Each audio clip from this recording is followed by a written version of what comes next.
आज दिल्ली में जश्न अदब हो रहा, आज दिल्ली में जश्न अदब बोलिए हो रहा। डॉक्टर हनीफ कुरैशी सबसे हमारे दाएं बिल्कुल एक्सट्रीम राइट में बैठे हुए हैं। आप 96 में तीनों ऑफिसर्स 96 बैच के आईपीएस ऑफिसर बहुत सीनियर हैं और अपनी अपनी जगह एक जब जो जहाँ है वहाँ जो आफताब है वो सिर्फ ज़र्रा दिखाने की कोशिश कर रहा है, लेकिन सभी आफताब हैं। डॉक्टर हनीफ कुरैशी ने किताब लिखी है, तीनों लेखक हैं। अजय चौधरी साहब की कई किताबें भी शाया हो चुकी हैं, अनिल भाई की किताब का हम इंतज़ार कर रहे हैं और हनीफ साहब की कई किताबें आ चुकी हैं। और वो जो है जो किताब अभी आई है, जिस किताब के बारे में हम गुफ्तगू करेंगे और उस पर हम आगे बात करेंगे, वो एक बहुत मुख्तलिफ एक मौजू होगा, बहुत मुख्तलिफ ज़ाविया है उसका, बहुत एंगल जो है उसका दूसरा है।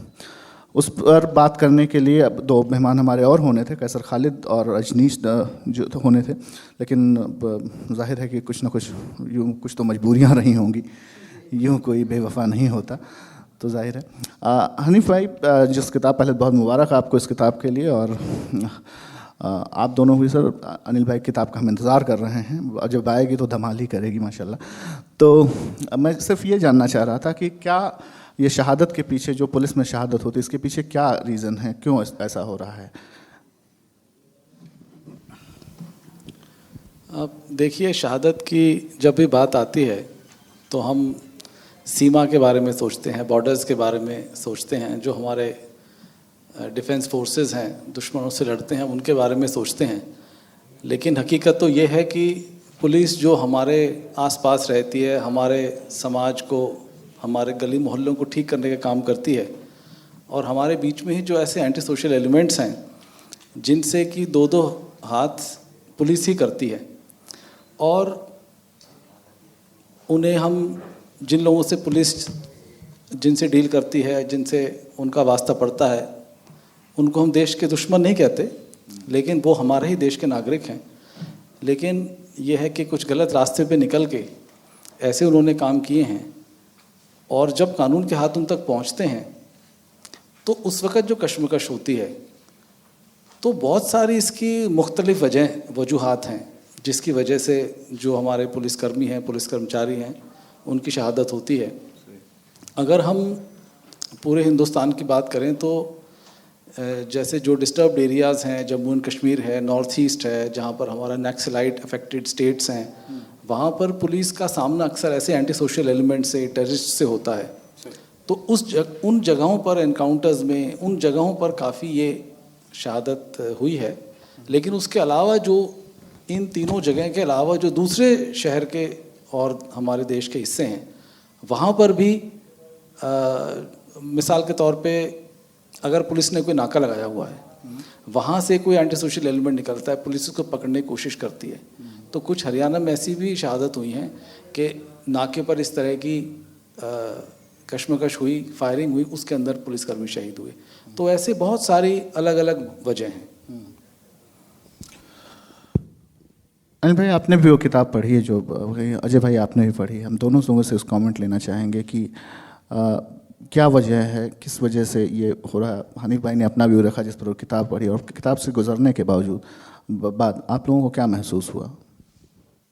देखिए, जैसा हनीफ भाई ने बताया कि पुलिस कर्मियों का काम ही ऐसा है जिसमें खतरा आपके काम का एक हिस्सा होता है। वो खतरा जानते बूझते हुए भी जब हम लोग पुलिस में भर्ती होते हैं, चाहे वो आईपीएस अफसर हो या एक कांस्टेबल लेवल का ऑफिसर हो, एक शपथ ली जाती है, एक प्लेज ली जाती है, जिसमें ये कहा जाता है कि हम कभी भी जो न्याय संगत निर्देश होगा, वो चाहे जल में हो, थल में हो या वायु में हो, उस न्याय संगत निर्देश का पालन करते हुए, चाहे उसमें जान जाने का भी जोखिम हो, वो निर्देश का पालन करेंगे। ये हमारे उत्तीर्ण होने में, कोर्स जब होता है उसकी जो दीक्षांत समारोह कह लीजिए उसे, जब हम उत्तीर्ण हो रहे होते हैं उस समय इस तरह की एक प्लेज ली जाती है।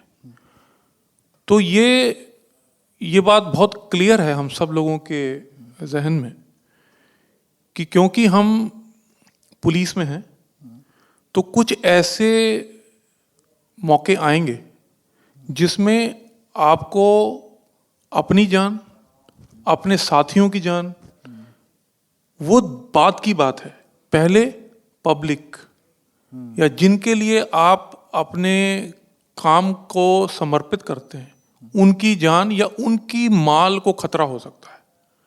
जो उनकी जान और माल के खतरे को बचाते हुए अगर उस प्रोसेस में किसी पुलिस कर्मी की या पुलिस अफसर की अगर जान जाती है तो वो उसी प्लेज से निकलती है जो मैंने अभी दोहराई। तो कारण जैसे बताया हनीफ भाई ने और हम सब जानते हैं कि बहुत सारे कारण हो सकते हैं जिसमें police, anti social elements, criminal, armed robbers या आर्म्ड गैंगस्टर्स या आतंकवादियों से लोहा लेती है। इस तरह के बहुत सारे केसेस हुए हैं जिसमें पुलिस ने ना चाहते हुए भी बहुत सारे अफसरों को गंवाया है। जैसे अगर हम देश के सबसे बड़े आतंकवादी हमले की बात करें, वो है पुलवामा अटैक्स जो अभी रिसेंट मेमोरी में है। उसमें सबसे ज़्यादा पुलिसकर्मी एक ही हादसे में मारे गए। उसके बाद एक और बड़ा अटैक हुआ था जो मुंबई अटैक्स जिसे बोला जाता है, 26/11/2008 को हुआ था। उसमें सीनियर अफसरान भी, आईजी रैंक के ऑफिसर्स, वो लोग भी एक उस हादसे में शहीद हुए। पर ये बड़े हादसे हैं जिनके बारे में बहुत सारे लोगों को पता चलता है, मीडिया को पता चलता है। पर बहुत सारे ऐसे हादसे होते हैं जो रोज होते हैं जिसमें इक्का दुक्का 2-4 पुलिस अफसर मारे जाते हैं। शायद ना तो मीडिया ना समाज के पास उतना समय है कि उनकी शहादत को एक्नॉलेज करे, और वो जब तक ढेर सारे ना हो जाएं तो सिर्फ तवज्जो भी नहीं जाता, ना खबर बनती है। 2-4-5 तो पार्ट ऑफ द गेम है। तो वजूहात तो बहुत हैं, मैं उनके ऊपर अगर विश्लेषण करूंगा तो बहुत सारे हो जाएंगे। जैसे मैंने बताया कि आर्म्ड रॉबर्स हो सकते हैं, क्रिमिनल्स हो सकते हैं, फ्रीक एक्सीडेंट्स हो सकते हैं जिसमें शायद किसी को भी ना पता हो पर जान चली गई और शहादत हो गई। पर मैं ऐसे बहुत सारे अपने दोस्तों को जानता हूँ जिनके साथियों ने ये तब जान दी जब वो जानते थे कि वो काम करने में जान का जोखिम है। एक होता है कि आपको पता ही नहीं है कि जान का जोखिम है, एक ये है कि अपने साथी की, लोगों की जान बचाते हुए, लोगों की माल की रक्षा करते हुए वो शहीद हुए। तो ये एक गौरव की बात भी है, दुख की बात भी है कि पुलिसकर्मी लगातार शहीद हो रहे हैं। और हनीफ भाई ने विस्तार से किताब में लिखा है, मैं बताना चाहूँगा जो भी लोग इस बात को सुन रहे हैं कि जितने पुलिसकर्मी अभी तक शहीद हुए हैं वो हिंदुस्तान के जितने भी अभी तक की लड़ाई लड़ी गई हैं, जितने भी वॉर लड़े गए हैं, उससे कुछ गुना ज़्यादा हैं जो डिफेंस फोर्सेस के कर्मी शहीद हुए हैं। उससे अभी तक करीब 35,000 से ज़्यादा पुलिसकर्मी शहादत दे चुके हैं। अजय भाई, आपका क्या नज़रिया है इस पर? जो बात सवाल वही है जो रंजीत भाई, सबसे पहले तो आपका शुक्रिया कि कोविड के इस दौर में आपने जश्न अदब की अपनी परंपरा को जीवित रखा है और साहस के साथ इस प्रोग्राम को ऑर्गेनाइज़ कर रहे हैं आप, क्योंकि पूरे एक ऐसा अजीब सा माहौल बन गया है कि लोग घर से निकलना मुश्किल है, तो उससे साहित्य और कला भी बहुत बुरी तरह प्रभावित हुए हैं। चूँकि जश्न अदब की बात है तो ये शेर कहते हुए बात शुरू की जा सकती है कि सुकून दिल के लिए कुछ तो एहतमाम करूं, मिले नज़र उनसे तो फिर उन्हें सलाम करूं, मुझे तो होश नहीं है आप मशवरा दीजिए, कहाँ से छेड़ूं फसाना, कहाँ तमाम करूं। तमाम करूं। तो एक इतना महत्वपूर्ण विषय कि शहादत, चाहे वो सेना के जवान की हो, पैरामिलिट्री फोर्सेस की हो, पुलिस के लोगों की हो, और इवन जो सिविल एडमिनिस्ट्रेशन में काम करने वाले लोग हैं, किसी की भी शहादत हो, किसी की भी जान जा रही है तो उसका एक उद्देश्य होता है, एक पर्पस होता है। हम लोग बातें बहुत करते हैं और आपने वो भी सुना होगा कि अक्सर बचपन से सब लोग सुनते आए हैं कि शहीदों के मज़ारों पर लगेंगे हर बरस मेले, वतन पर मरने वालों का यही बाकी निशान होगा। लेकिन ये बहुत ही एक फौरी एक रिएक्शन होता है। सच्चाई ये है कि कोई मेला लगता नहीं है और कोई याद नहीं करता।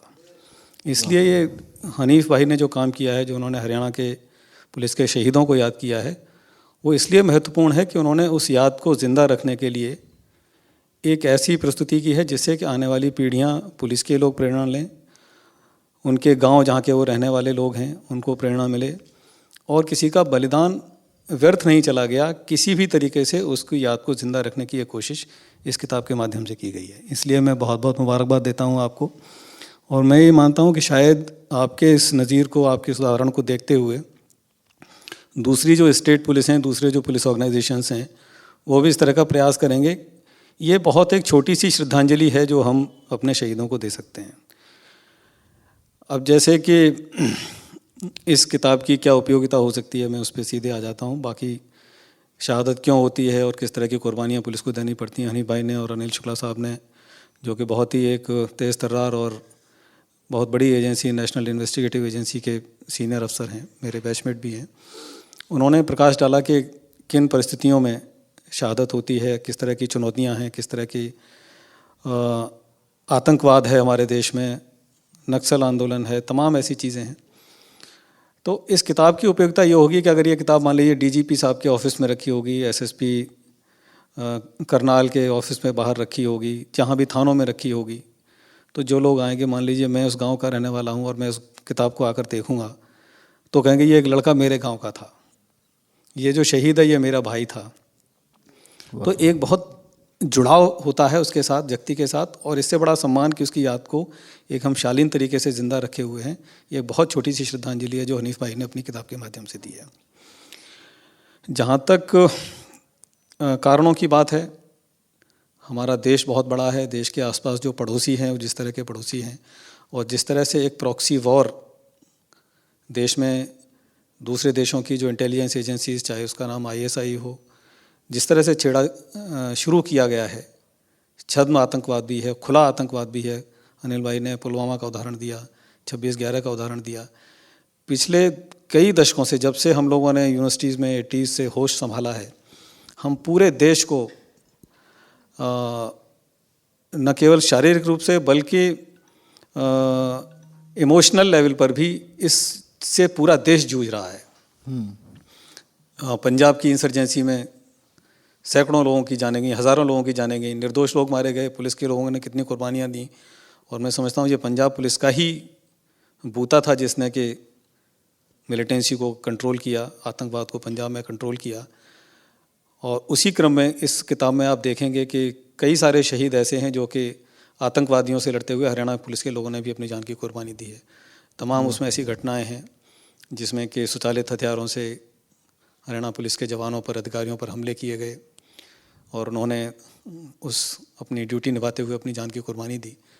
तो एक मकसद यही होता है कि जो भी कुर्बानी है वो व्यर्थ न जाए, और उस याद को किसी भी तरह से, किसी भी रूप में, चाहे हम गांव में मूर्ति लगा कर करें, उसके नाम से, हमारे शहीदों के नाम से स्कूल कुछ रखे जाएं, कुछ इंस्टीट्यूशन चलाए जाएं, उनके नाम से स्कॉलरशिप्स दी जाएं, इस तरह की किताबें आएँ जिससे कि लोगों को ये लगे कि नहीं, हम, मेरे परिवार के किसी आदमी ने कुर्बानी दी थी तो देश ने, सरकार ने, पुलिस ने उस याद को ज़िंदा रखा है। जी अजय भाई, आपसे ही शुरू करते हैं इधर से। शायद अनिल भाई उसका जवाब दोनों तरफ से और अच्छे से दे सकें, जैसा आपने जिक्र किया कि जो हमारे आर्म्ड फोर्सेस हैं उनके जो शहादत उन्हें मिलती है उनको बहुत ग्लोरीफाई किया जाता है, और पुलिस में जो शहादत होती है उसको बहुत कम जो है तवज्जो दी जाती है कि भाई वो तो आपने किताब लिखी। तो अभी अनिल भाई जब हम सेशन कर रहे हैं तो पता चला कि 35,000 लोग, अभी एक नंबर आया है, अभी हम पूछेंगे और नंबर क्या है। तो क्यों ऐसा होता है कि वो इतना उनको तवज्जो क्यों कम दी जाती है, क्या वजह है? उसका एक ऐतिहासिक कारण भी है कि पूरे जो पिछले हज़ारों साल से जब से स्टेट बनी, राजा बने, तो राजा जो दूसरे राज्यों को जीतते थे तो उनकी सेना होती थी। पुलिस का नामो निशान नगण्य था कि पुलिस क्या चीज़ होती है। शायद उस ज़माने में आज से 700 साल पहले, 1000 साल पहले, 2000 साल पहले जब भी राज्य बने तो पुलिस तंत्र नहीं था, जो भी थी वो आर्मी थी या राजा की सेना थी। और राजा को अपने बहादुर सेनानियों को महिमामंडित करना था, गौरवान्वित करना था। दरबारों में कवि रखे जाते थे, तो सेनापति ने ये किया, राजा ने ये किया। राजा अपने नामों के पीछे बड़े बड़े टाइटल लगाते थे, राजा धीराज महाराज, इस तरह से। तो उसको ग्लोरीफाई करने की परंपरा रही है। फिर उसके बाद तो पुलिस के साथ क्या समस्या आई कि पुलिस जो भी हम मेडिवल पीरियड को छोड़ दें, सीधे अंग्रेज़ों के ज़माने पे आ जाते हैं, तो पुलिस का जिस तरह से दुरुपयोग किया गया, उस पूरे दुरुपयोग की वजह से पुलिस की समाज में कोई बहुत अच्छी छवि नहीं बनी। वो एक विदेशी ताकत के हाथों की के खिलौने थे और जो अपने ही देश की जनता के ऊपर अत्याचार कर रहे थे। पूरी आज़ादी की लड़ाई में आपने देखा होगा जिस तरह से चंद्रशेखर आज़ाद को मारा गया, भगत सिंह को फांसी हुई, तमाम ऐसी चीज़ें हैं कि बहुत ज़्यादा पुलिस और पब्लिक के बीच में दूरियां पैदा हो गई। और फिर बहुत ज़्यादा जो आमूलचूल परिवर्तन पुलिस की प्रणाली में होना चाहिए था वो शायद नहीं हो पाया। मेरा ये व्यक्तिगत रूप से मानना है कि जब तक जिंदा पुलिस वाले को इज्जत नहीं मिलेगी, जब तक मेरा सम्मान, गली में निकलने वाले लोग मुझे देखकर इसलिए सम्मान नहीं करेंगे कि डर से नहीं, डर से सम्मान करेंगे तो पीछे निकलते ही फिर उल्टा सीधा बोलेंगे। लेकिन अगर मेरा काम इतना अच्छा है, मैं समाज में वाकई कुरीतियों को दूर करने के लिए, आतंकवाद से लड़ने के लिए, सब चीज़ों के खिलाफ कर रहा हूँ और जनता मुझे आदर्श मानती है, तो मेरी शहादत को भी तभी सम्मान मिलेगा जब मुझे ज़िंदा रहने पर सम्मान अगर मिल रहा है। क्या बात है। तो ये बहुत अहम बात है और तमाम पुलिस के लोग, उनको भी इस चीज़ को समझना है, राजनेताओं को भी समझना है, मीडिया को भी समझना है कि जहाँ सही चीज़ हो रही है उसको ज़रूर हाईलाइट करें, सम्मान दिलवाएं। और बहुत से लोगों को तो पता ही नहीं चलता, जैसे अनिल साहब ने कहा कि 2-4 लोगों की डेथ होती है तब तक तो कोई तवज्जो नहीं दी जाती। ये और ऐसा नहीं है केवल पुलिस के साथ है, सीआरपीएफ, पैरामिलिट्री फोर्सेस और आर्मी के साथ भी होता है। आपने न्यूज़ में पढ़ते होंगे 1 मेजर किल्ड, तो कोई ग्लोरीफाई नहीं कर रहा है। वो मेजर का नाम भी अगर कहीं नीचे आ जाए तो बहुत बड़ी बात है। तो ये सम्मान की लड़ाई तो सारी फोर्सेस के लिए है। लोगों ने संघर्ष किया है, जागरूक राजनेताओं ने उस चीज़ को सम्मान दिया है। तो धीरे धीरे फिर जैसे कारगिल के बाद ये शुरू हुआ कि नहीं ठीक है, अगर शहीद की विधवा है तो कुछ नहीं कर सकते तो उसके आजीवन उसके लिए एक पेट्रोल पंप अलॉट कर दें, कुछ कर दें। तो ये चीज़ें शुरू हुई हैं। तो इसको पुलिस वर्सेस डिफेंस फोर्सेस रखना शायद उतना ठीक नहीं है, क्योंकि आर्मी का एक अलग रोल है और जो साहित्य है साहित्य ने भी प्रमोट किया है कि आर्मी का वैल्यू और उनकी बहादुरी, उनका साहस एक अलग तरीके से पेश किया जाता है देश की जनता के सामने। और चूँकि हम लोग रोज़मर्रा के काम करते हैं तो हमारी शहादत भी रोज़मर्रा में गिन ली जाती है। क्या बात। अनिल भाई,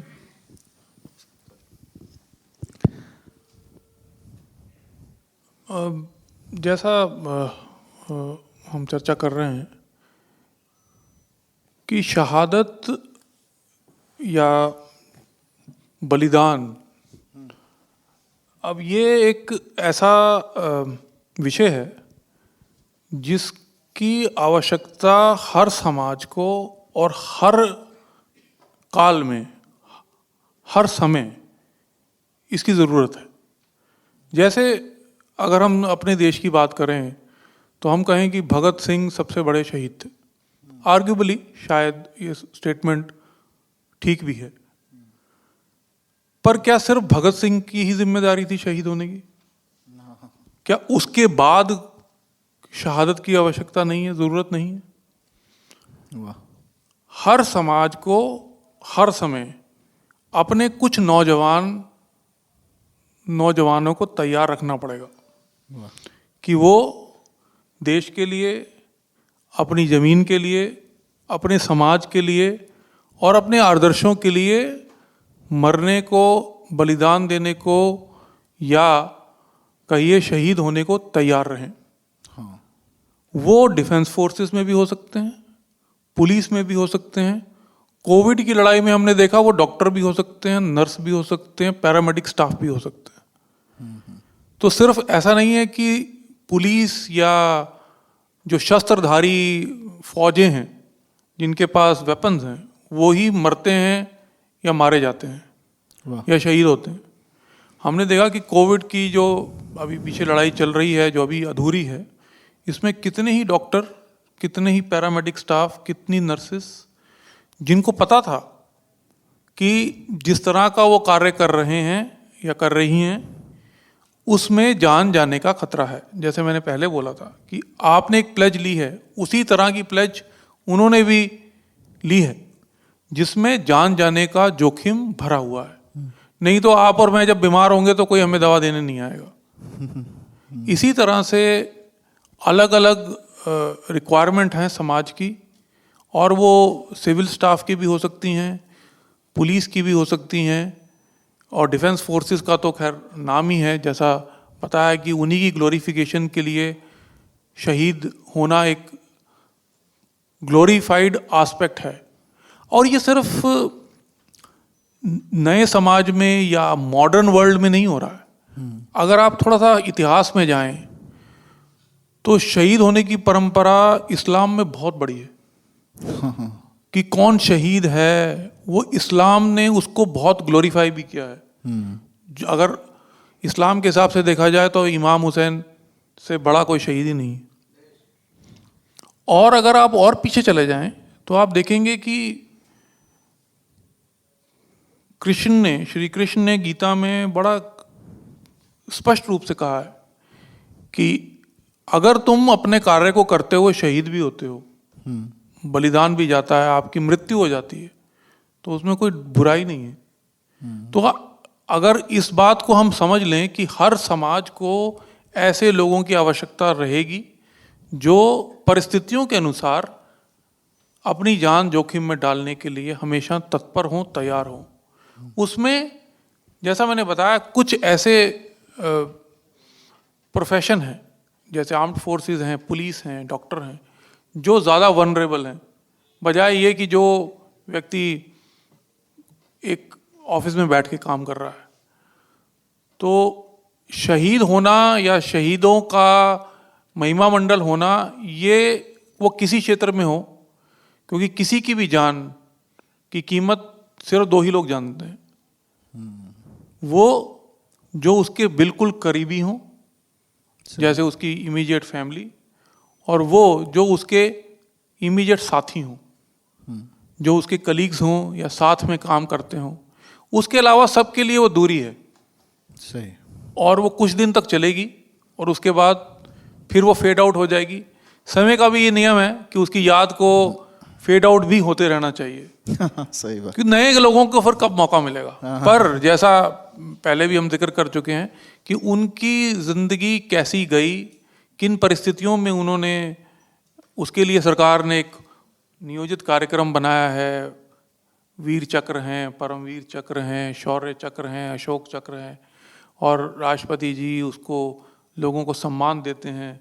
तो ये एक और तरीका है जिसमें हम अपने शहीदों को, अपने गैलेंट एक्ट को, अपनी ब्रेवरी को सहारते हैं, आगे बढ़ाते हैं। हनीफ भाई, आपने तो किताब ही लिखी है, क्या जहन में चल रहा था, क्यों, क्या लगता है आपको कि जैसे जो सवाल मैंने अभी अजय भाई से, अनिल भाई से पूछा, ये भी ठीक वही सवाल है, आपका क्या नज़रिया है? रंजीत भाई, पहले तो मैं अनिल के इस बात को बढ़ाना चाहूँगा कि शहीद के कौन सा शहीद बड़ा है, कौन सा छोटा है, ये प्रश्न नहीं है। प्रश्न ये है कि क्या आपकी नज़रों में देश कहाँ है और आपकी नज़रों में आप खुद कहाँ हो। देश ने आपको क्या दिया है, आपने देश को क्या दिया है। और ये जो प्रश्न है, ये सिर्फ पुलिस या आर्मी के लिए नहीं है, ये देश के हर नागरिक के लिए है। हर नागरिक देश के लिए, देश मतलब क्या? देश मतलब हमारा समाज, हमारे जो लोग आसपास रहते हैं, हमारे मोहल्ले के, स्टेट के, देश के, वो सब लोगों का समूह ही हमारा देश है। उसके लिए मैं समझता हूँ कि देश सेवा तो सबसे बड़ा, टीचर्स हमारे देश सेवा करते हैं, नई नस्ल को तैयार करते हैं। तो चाहे आप म्यूज़िक में हो, क्योंकि देखिए जब हम 26 जनवरी की परेड देखते हैं तो वहाँ पे डांस, म्यूज़िक, वो भी हमारे कल्चर का हिस्सा है, वो एक हमारी गरिमा है। तो हर व्यक्ति अपने अपने रूप में देश की सेवा करता है, ये हमारी इंटेग्रिटी है। हाँ। कि हम समर्पित कितने हैं। इस नाते से देश के सभी नागरिक देश की सेवा करते हैं, लेकिन मैं पुलिस की एक इससे अलग अहम जिम्मेदारी समझता हूँ।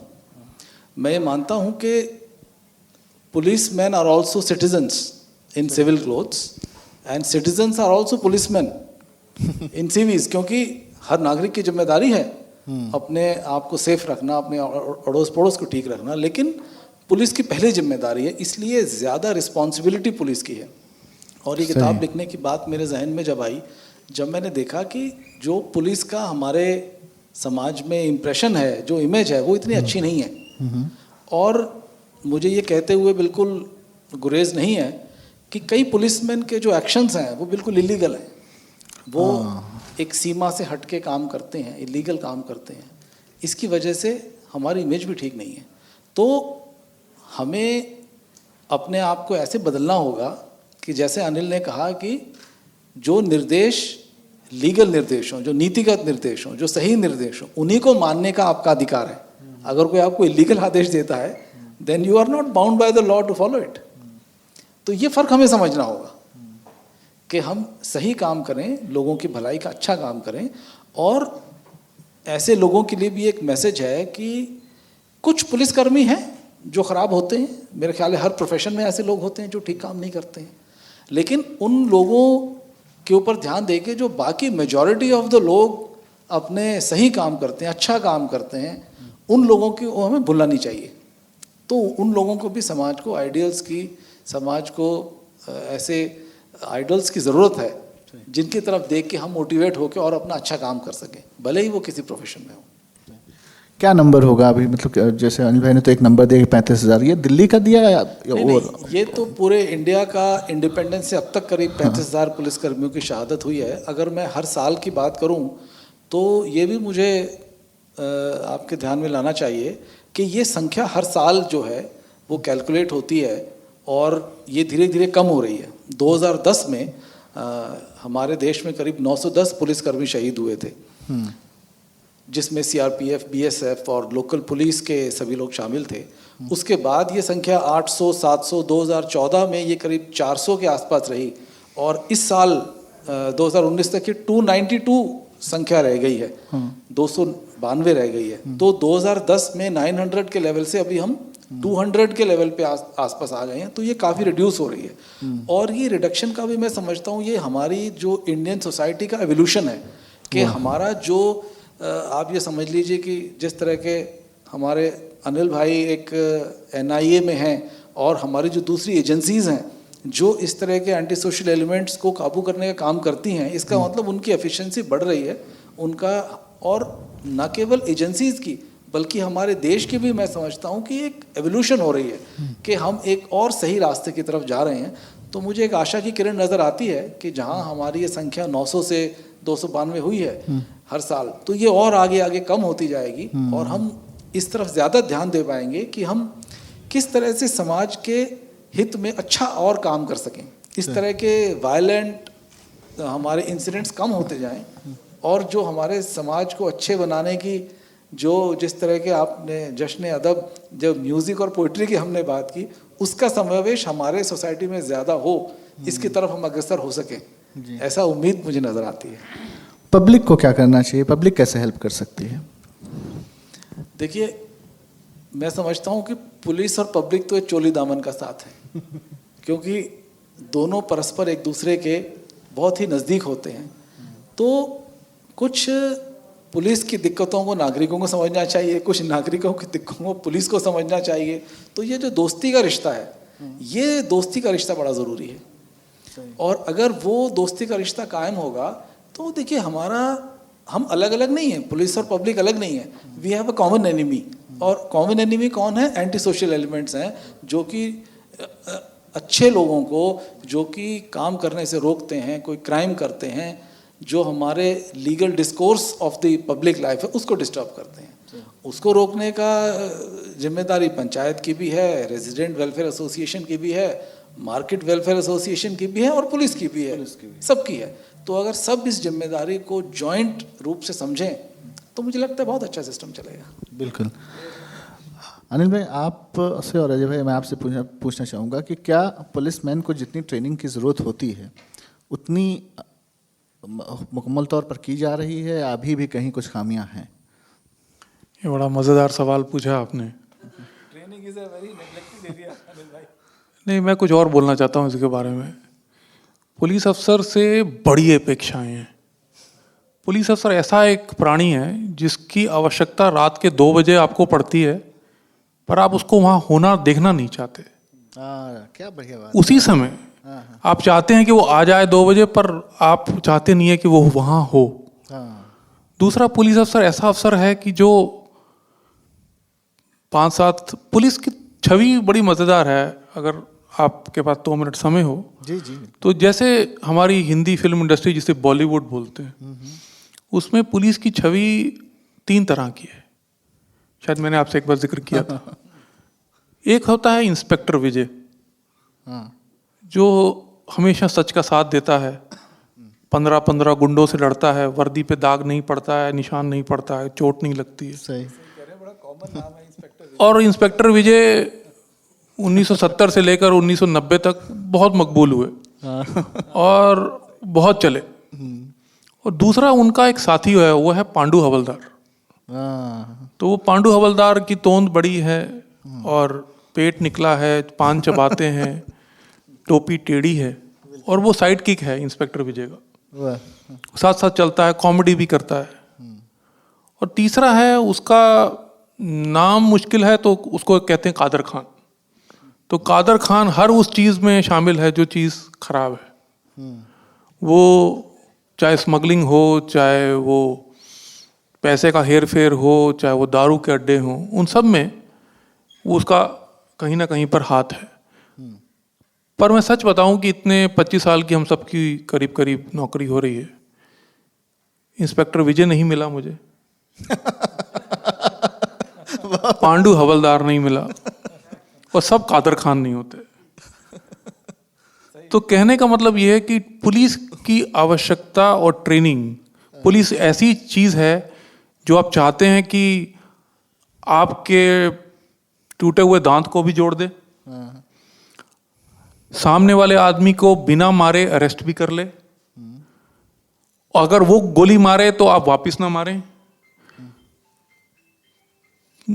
15 दिनों में चार्जशीट भी लगा दें, जिसको निर्भया जैसे केस में 10 साल लग जाते हैं, 8 साल लग जाते हैं एडजुडिकेट करने में, और वो सब काम कर दे जो बाकी लोग नहीं कर सकते, और कम से कम समय में। सही।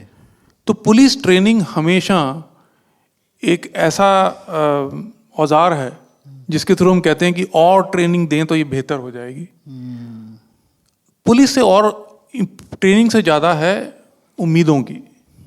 बहुत अपेक्षाएं हैं पुलिस से। समाज बदल रहा है, जब कोई और एजेंसी काम नहीं कर रही तो पुलिस कर लें।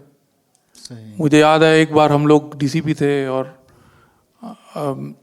अजय भाई भी डीसीपी थे, तो जो ढलाव होते हैं सुबह वहाँ पर, शायद उनमें कचरा साफ नहीं होता था, तो एक निर्देश आया कि बीट कांस्टेबल जाए और देखे कौन कौन से ढलाव में कचरा है।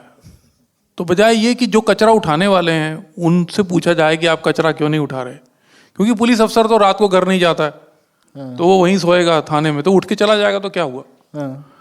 तो ट्रेनिंग की आवश्यकता इसलिए ज़्यादा है क्योंकि अपेक्षाएं ज़्यादा है। तो ट्रेनिंग जितनी हो वो तो कम है, पर रिसोर्सेज ट्रेनिंग से ज़्यादा, मैन पावर ऑन ग्राउंड, उसकी ज़्यादा आवश्यकता है। ज़्यादा आवश्यकता। अजय भाई, क्या जोड़ना, क्या घटाना चाहेंगे? नहीं, सारे लोग विशेषज्ञ हैं, इनकी बातों में न कुछ घटाना संभव है न कुछ जोड़ना संभव है, क्योंकि हनीफ भाई का जो हरियाणा पुलिस में नाम है, अनिल शुक्ला साहब का जो दिल्ली पुलिस में और एनआईए में नाम है, दोनों ही अपने महारथी हैं, पुलिस ऑफिसर हैं, और बहुत बड़ा व्यक्तित्व है दोनों लोगों का। जहाँ तक ट्रेनिंग की आपने बात की कि ट्रेनिंग में क्या कुछ कमज़ोरी है, कोई भी ट्रेनिंग कभी परफेक्ट नहीं हो सकती, और जैसा हनीफ भाई ने कहा था कि ट्रेनिंग सबसे नेगलेक्टेड विषय है, मैं इस बात को ज़रूर जोड़ना चाहूँगा कि वाकई एक ऐसा माहौल बना दिया जाता है, एक इसके लिए कौन सी परिस्थिति जिम्मेदार है मैं नहीं कह सकता, कि जैसे ही किसी ऑफिसर की ट्रेनिंग में पोस्टिंग हो जाती है कि साहब वो जॉइंट सीपी ट्रेनिंग बन गए या पुलिस ट्रेनिंग कॉलेज के इंचार्ज बन गए, तो आम जनता में ये मैसेज जाता है या आम जनता से लोग आते हैं, अरे सब भाई साहब क्या बात हो गई, आपको साइडलाइन कर दिया। बिल्कुल मैं कहने वाला था। जो सबसे महत्वपूर्ण विषय है, जहाँ सबसे ज़्यादा काम है, भविष्य निर्माण का जो क्षेत्र है, उस पर ज़्यादा ध्यान दिया जाना चाहिए। और वाकई बहुत कमियां हैं अभी ट्रेनिंग में, रिक्रूटमेंट के सिस्टम में, कितनी एजुकेशनल क्वालिफिकेशंस होनी चाहिए पुलिस ऑफिसर की। क्योंकि जो एक पुलिस का कांस्टेबल है, जब वो सड़क पर खड़े हुए नाके पर बात आई थी, ड्यूटी कर रहा है, उस वक्त वो पुलिस ऑफिसर तो है ही, उसके अलावा वो जज भी है, प्रोसिक्यूटर भी है, दुनिया की सारी पावर्स उस वक्त उसके हाथ में हैं। एक आदमी अगर चोरी का सामान ले जा रहा है तो चार्जशीट जब होगी, कोर्ट में पहुंचेगी, बहस होगी, मुकदमे का फैसला आएगा, उस आदमी को, जो हमारा कांस्टेबल है, उसको ये ताकत है कि उस आदमी को पकड़ के अरेस्ट भी कर सकता है और उसी वक्त वहीं उसको छोड़ भी सकता है। उस आदमी को हम लोग, हमारा सिस्टम जो है, एक स्किल्ड वर्कर की सैलरी नहीं देता। सही। जब हम कैटेगराइज करते हैं पब्लिक सेक्टर यूनिट्स में, जैसे आपके ONGC और जो भी बड़े बड़े पब्लिक सेक्टर यूनिट्स हैं, उनके स्किल्ड वर्कर की सैलरी हमारे पुलिस के कांस्टेबल से ज़्यादा होती है। जो आदमी, जिसके पास कानून की इतनी बड़ी ताकत है कि बड़े से बड़े स्मगलर को वो वहीं पकड़ सकता है, वहीं छोड़ भी सकता है, वहीं बंद भी कर सकता है, 8 घंटे बिठा के भी छोड़ सकता है, वो that should be the highest paid person in any profession. उसके जितनी पावर्स, उसने जितनी विवेक का इस्तेमाल, उसके जितनी बहादुरी की ज़रूरत, क्योंकि वो अपनी जान पर भी खेल रहा है। इस किताब में आप देखेंगे सैकड़ों उदाहरण जिसमें नाके पे लोगों ने हमला किया और जान चली गई। तो उस आदमी का सम्मान, उसका IQ, उसकी ट्रेनिंग, उसके वेपन्स, उसका सब कुछ इतना एक्सीलेंट होना चाहिए। मैं अगर IPS ऑफिसर हूँ, मैं तो ऑफिस में बैठा हूँ, मैं उस सिचुएशन को लाइफ में शायद 2 बार उसका सामना करूँ, लेकिन जो कांस्टेबल हैं, हेड कांस्टेबल हैं, ASI, सब इंस्पेक्टर्स, वो दिन रात उस चुनौती का सामना कर रहे हैं। तो उनकी ट्रेनिंग, उनके साधन, उनके पास बुलेट प्रूफ जैकेट्स, जितनी भी लेटेस्ट चीज़ें हो सकती हैं उससे उनको दी जानी चाहिए।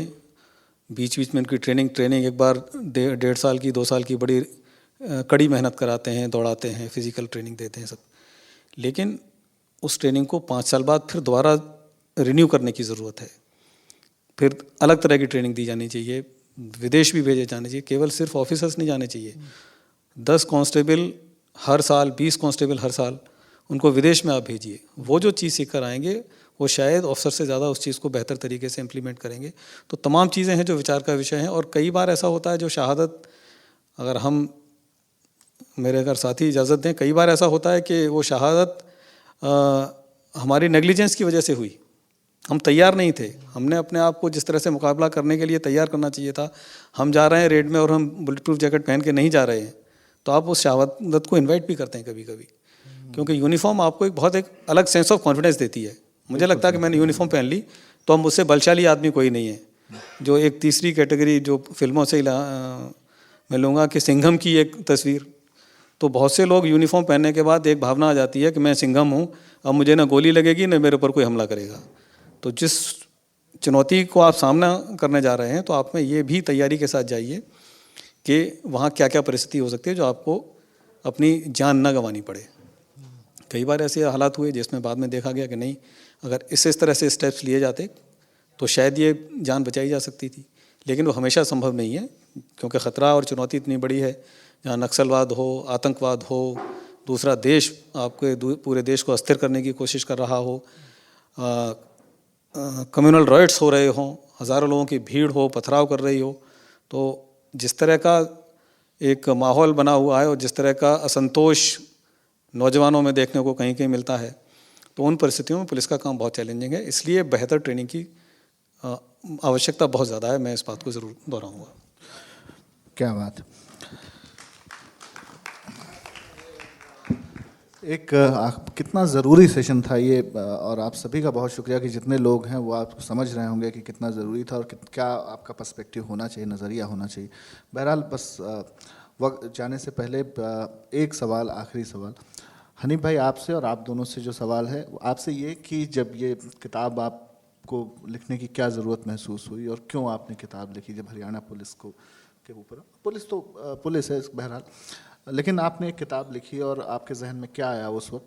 और अनिल भाई और अजय जी, आपसे मैं ये पूछना चाहूँगा कि जो ये किताब लिखी गई, इसको कितना ज़रूरी मानते हैं इस वक्त कि इस तरह की जो किताब लिखी गई, पुलिस पर शायद पहली किताब जो है ये आई, तो मैंने आपसे मैंने शुरू में ही ये बात कही थी कि इस किताब की बहुत ज़्यादा अहमियत है, इसका बहुत ज़्यादा महत्व है, क्योंकि जो भूलने की परंपरा है, एक दिन के लिए शहादत सारे टीवी चैनल भी दिखाएंगे, और ये सिर्फ पुलिस के साथ नहीं है, पुलिस तो बहुत नीचे आती है, जो हम जिस वजह से हनीफ भाई को किताब लिखनी पड़ी। हमारे जो सेना के लोग भी हैं जो देश की सीमा पर बलिदान देते हैं, उनको अगले दिन भुला दिया जाता है। आप 6 महीने बाद उन लोगों के गांव में जाइए, अब्दुल हमीद के गांव में आप आज चले जाइए, आप देख लीजिए क्या स्थिति है। तो इस किताब का महत्व है, और उसके साथ साथ किताब के साथ साथ जैसा मैंने कहा कि याद को ज़िंदा रखने के लिए हम जो भी कोशिश कर सकते हैं, चाहे वो किताब के माध्यम से, कविता के माध्यम से, उनकी तस्वीरें ज़िला लेवल पे हेडक्वार्टर्स में लगाई जाएं, गैलरीज़ में लगाई जाएं, एसपीज़ के दफ्तर के सामने लगाई जाएं, इस मेरे ज़िले के, क्योंकि कुछ राज्यों में, कश्मीर में अगर आप पुलिस के लोगों की शहादत का अंदाज़ा लगाने लगेंगे, क्योंकि लोग तो ये समझते हैं कि कश्मीर तो पता नहीं क्या चीज़ है, सबसे ज़्यादा कुर्बानियाँ अनिल भाई तो बहुत उसको नज़दीक से देख रहे हैं। आतंकवाद से लड़ाई में जितनी कुर्बानियाँ जम्मू कश्मीर के पुलिस के लोगों ने दी हैं, पंजाब पुलिस के लोगों ने दी हैं, उसका कोई सानी नहीं है, कोई मुकाबला नहीं है। अब 1000 शहीद हो गए तो 1000 शहीद के ऊपर किताब फिर कोई पन्ना नहीं पलटेगा। तो ज़िला स्तर पर, थाना स्तर पर उसके जो शहीद हैं उनको जो सम्मान भी दिया सकता है वो दिया जाना चाहिए। और इस तरह की किताब आई है, मैंने कहा था बाकी दूसरी स्टेट पुलिस भी इसकी नकल करेंगे, एक अच्छा उदाहरण के रूप में इसको प्रस्तुत करेंगे।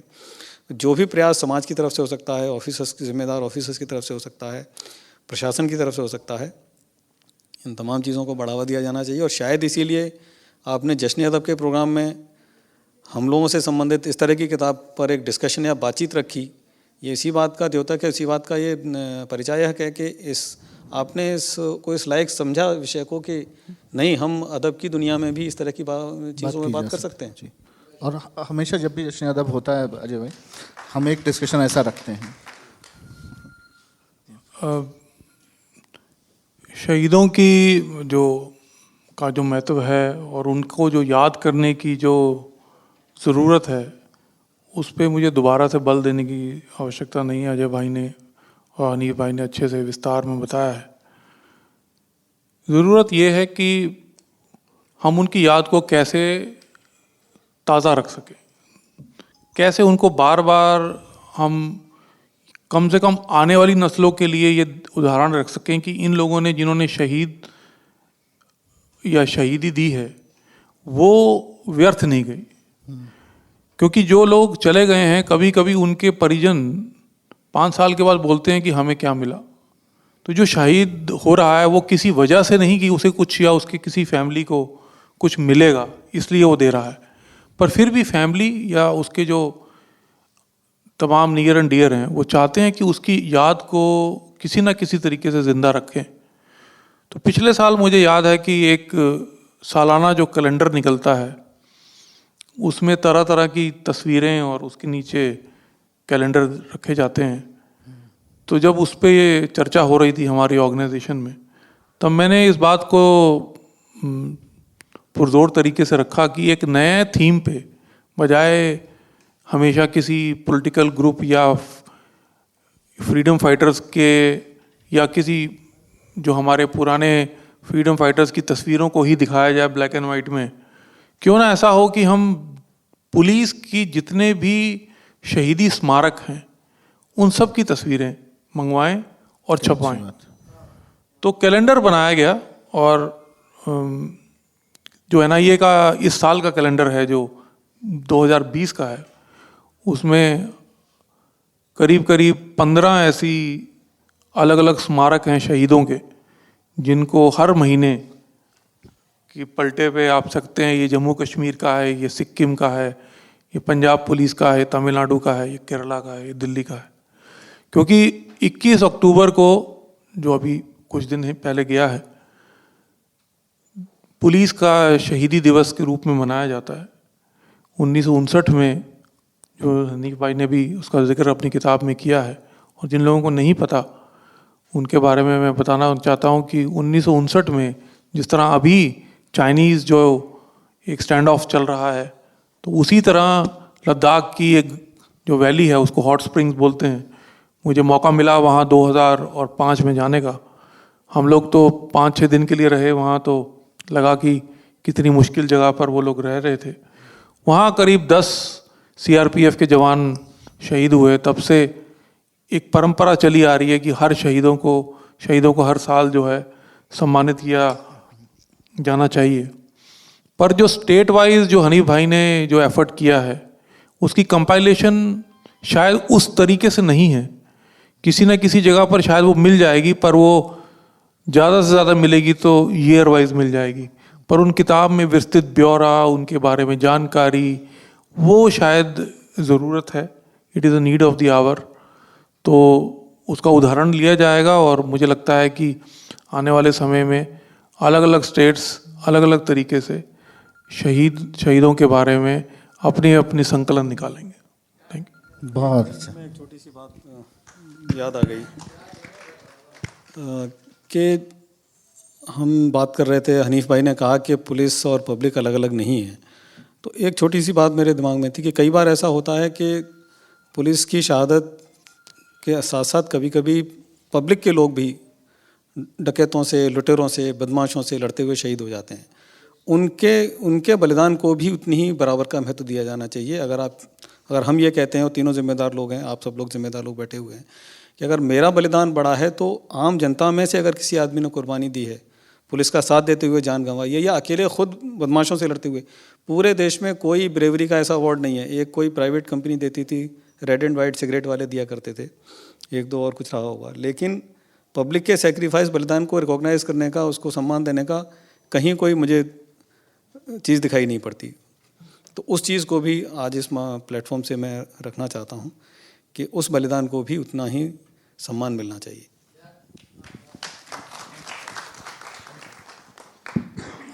रंजीत भाई, जो अजय और अनिल ने कहा, ट्रेनिंग की बात भी कही, अपनी किताब के माध्यम से मैं एक सामाजिक ढांचे के ऊपर भी बात कहना चाहता हूँ।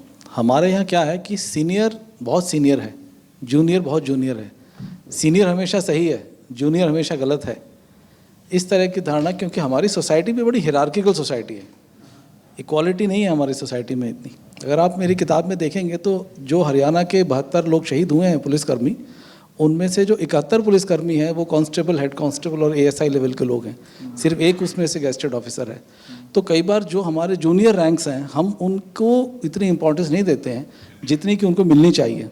मुझे याद है, अभी अजय भाई ने बताया, मैं उस वक्त गुड़गांव SSP पोस्टेड था और जनवरी की रात थी, और एक नाइट डोमिनेशन हमारे यहाँ होता है कि भाई सभी ऑफिसर्स बाहर निकल के चेक करेंगे। तो हमारे DG साहब ने कहा कि भाई मैं खुद निकल के चेक करूँगा कि अफसर निकलते हैं कि नहीं। तो मेरे IG साहब थे, उन्होंने कहा कि भाई हनीफ चलो हम भी चलते हैं, ज़रा नाइट डोमिनेशन में जाना पड़ेगा, क्योंकि ऑफिसर्स रोज़ पेट्रोलिंग नहीं करते, सिपाही हवलदार तो रोज़ पेट्रोलिंग करते हैं। तो हम लोग निकले, तो हमने शहर से काफ़ी दूर 30-35 किलोमीटर जाकर देखा कि एक नाके पर कुछ जवान जो हमें मिले वो आग जलाकर हाथ सेक रहे थे। तो मेरे IG साहब ने कहा कि अनीफ, ये क्या हम रात में इतना घूम रहे हैं और ये सब हाथ सेक रहे हैं यहाँ पे, इनको सस्पेंड करो इनको। मैं कहा सर थोड़ा अभी देना, नहीं इनको बिल्कुल सस्पेंड करो। फिर हम और आगे चले गए। उसके बाद जो हमारे DG साहब थे वो भी एरिया में थे, तो हमारे बॉस ने कहा कि यार कुछ देर वेट करते हैं, हो सकता है DG साहब यहाँ ना आ जाएं। तो हमने कहा इंतज़ार कहाँ करें, क्योंकि ठंड बहुत थी। तो हम लोग उसी नाके पर आके वही आग हमने सेकी जो हमारे नाके पर सिपाही सेक रहे थे। तो वो कहते हैं ना, जिसके पैर न फटी बुवाई वो क्या जाने पीर पर आई। तो जब तक हमें खुद वो चीज़ महसूस नहीं हुई, हम उनका दर्द नहीं समझ पाए। तो जो ये दर्द उसी को महसूस होता है जिसके ऊपर से निकला है। तो इसलिए जो हमारे नीचे की रैंक्स हैं, उनका जो काम है पुलिस में, जो वो बल्क ऑफ द वर्क करते हैं, उसकी अप्रिसिएशन ही हमें कई बार होती है। अगर आप मेरी बुक को देखेंगे तो उसके अंदर बहुत उनका ही जिक्र मिलेगा आपको। उन्होंने किस तरह से, और उनकी सुविधाएं क्या हैं, ये तो भली भांति आप हमारी बातचीत से समझ ही गए हैं। तो उसको भी हमें बड़ा अप्रिशिएट करने की आवश्यकता है। तो ट्रेनिंग की आवश्यकता मैं समझता हूँ हो सकता है सीनियर रैंक्स को ज़्यादा हो बजाय कि जूनियर रैंक्स के।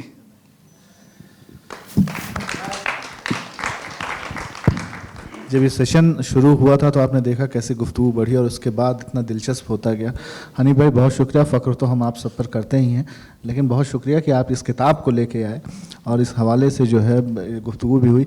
अगर कोई बाहर किताब रखी हुई है, अगर कोई किताब बोल ले आए तो वो किताब भी हम दिखा सकते हैं इस वक्त की। अमित ज़रा ले आइए किताब, तो हम यहीं से सेशन जो है बहुत शुक्रिया अजय जी, बहुत अजय भाई, बहुत शुक्रिया अनिल भाई और बहुत शुक्रिया हनीफ भाई।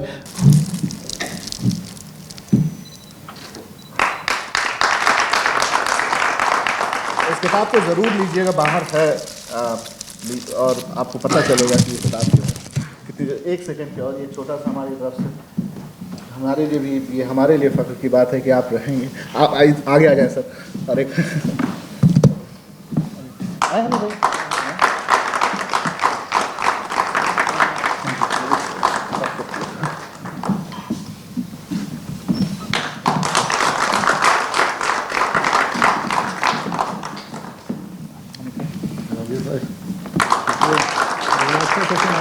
चला दिया आपने। अरे भाई एक फ़ोटो आप देंगे। अच्छा